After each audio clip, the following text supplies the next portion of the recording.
What the Venus Project proposes is that we bring all the nations together and take care of everything on Earth. We pledge allegiance to the environment and all the world's people. The end of separate nations, the end of the artificial boundaries that separate people, and the sharing of all the world's resources by all the world's people. If few nations control most of the Earth's resources, you're going to have territorial disputes. You're going to have war. You're going to have all the problems you've always had. That's why most people think it's human nature. They think man is basically greedy, and that this is why you have problems. That is not true. A banker, a serial killer, and a gangster, and a priest are made by environment. It's not human behavior, it's the environment we come from which generates behavior. We are victims of culture, all of us. That's why we have a distorted view. We believe that some people are good, some are bad, some are creative, some are less creative. All that's bunk. Everyone can be creative. Now they tell you in your schools that plants grow. That's a lie. They need water, sunshine, soil, moisture, gravity, all those things. Without them, the plant doesn't move. There is nothing in the earth today that is not acted upon by resident forces. And your language was designed hundreds of years ago. That's why we can't talk to each other. We talk at one another, not to one another. A lawyer is a guy that takes language, twists it around to any way he wants to. If he's skilled at it, he can knock you out, put you in jail. A lawyer would be considered a criminal in the future. So would all bankers, and all businessmen, and all politicians. Don't forget, you're brought up to believe that King Solomon was a great guy. He had 1,000 wives. He'd be arrested today as a bigamist. So all the things that you're taught, they teach you to fit in with this culture. There's no such thing as thinking things over. You think within the context of the way you were brought up. So it's very hard for so-called normal people to step outside of the environment. Now, in the early days in the Roman Empire, I am told that they used to feed Christians lions. Now, the family would come Saturday and Sunday to see Christians being fed to lions. And the kids would say, "Daddy, can we come next week to see Christians being fed to lions?" Daddy would say, "If you behave yourself." Are these kids sick? No. They're normal to that culture. There are no good or bad people. There are no corrupt people or dishonest people, creative people, lazy people. All that's bunk. If you're raised in a society that understands human behavior, you don't have those variations. You can block them through education. You must design for human comfort, and you must design cities with art centers, music centers, cultural centers. I can only talk a little bit about America because that's where I'm from. I don't like our country. It's completely corrupt. And that's for most civilizations today. They're all corrupt. I'm sorry to say that. I don't like what I'm saying. I wish it were otherwise. We are brought up in a system called established. Established means it serves the interest of the lead group, the control group. What we really need is an emergent society. There are no great men, no great women. All people are creative, but they're not brought up to know what that means. So when they tell you that your government likes you, they're working for you, all that's bunk. When I say people hardly know what they're talking about because they're not brought up to be sane. They're brought up to fit in with the establishment. National loyalty is really a form of stupidity.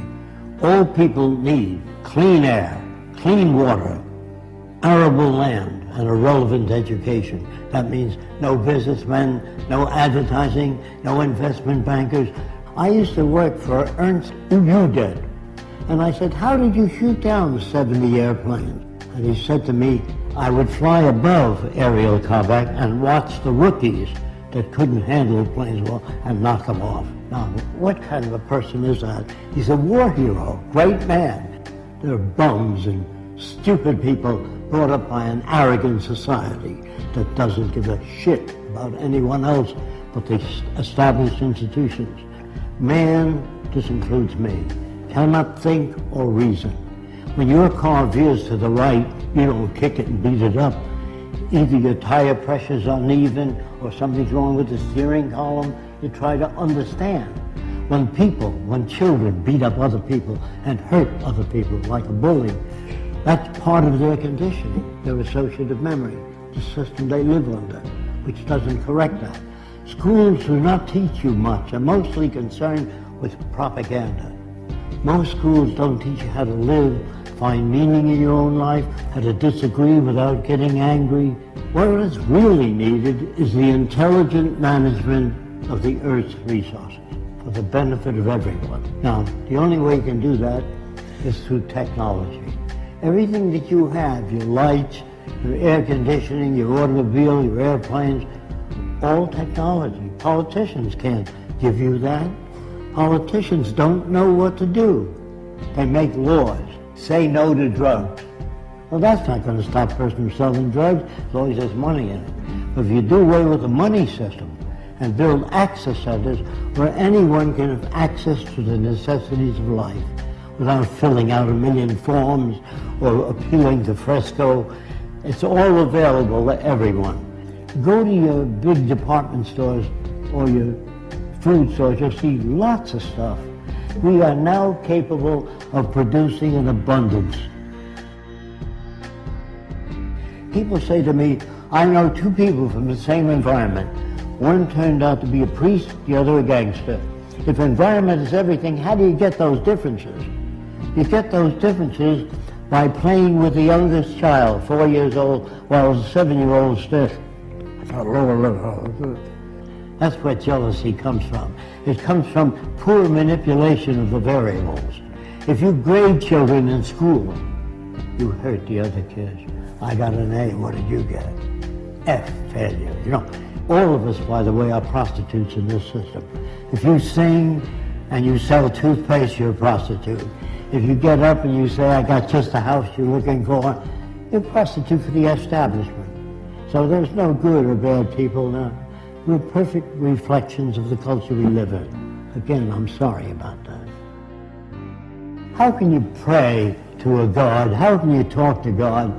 They think, due to ego problems, that they're specially selected. The Jews are God's chosen people. The Germans are the master race. You know, all these little egocentric people think that they're put here to lead the world into a better direction. Galileo found seashells on the mountaintop.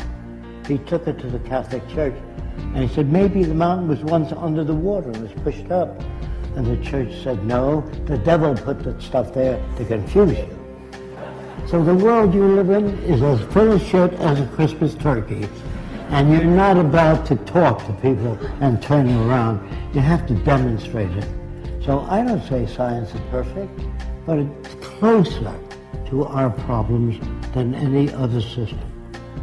People really don't know what to do, so they put up a sign, thou shalt not steal, don't be dishonest. That doesn't change people.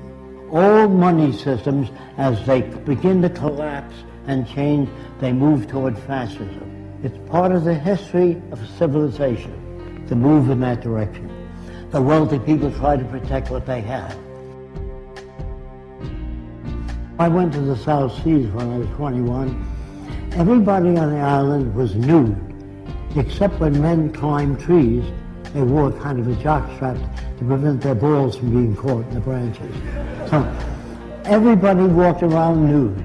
And the interesting thing about it is I never saw a native stare at a girl's body, only her eyes. When you talk to a woman, you never say, hey, get a load of that chick. That's what you get in civilization. You cover the girl. If people swam nude when they were this high, you couldn't sell pictures of a nude girl. Do you understand that? I get to know the natives so well, I watch them make love. And they stroke the whole female, the top of her head all the way down. They had no fetishes. There were no tit men, leg men, ass men. All that's made by culture. And if you don't use that kind of language around women, you can't become equal to one another. But you have to tell them how men think. That isn't how they think. That's how they're brought up. When guys poke each other, hey, get a load of that chick, you know. That is learned in the culture. In the islands, they never did that. It's like you stroking a dog. You stroke the whole dog. You don't stop at the balls. You stroke the whole dog. Understand? I'm not your enemy. I'm not trying to hurt you. I'm trying to tell you that if we use science and technology, everyone will be given the best opportunity so that we can bring out the best in every human being.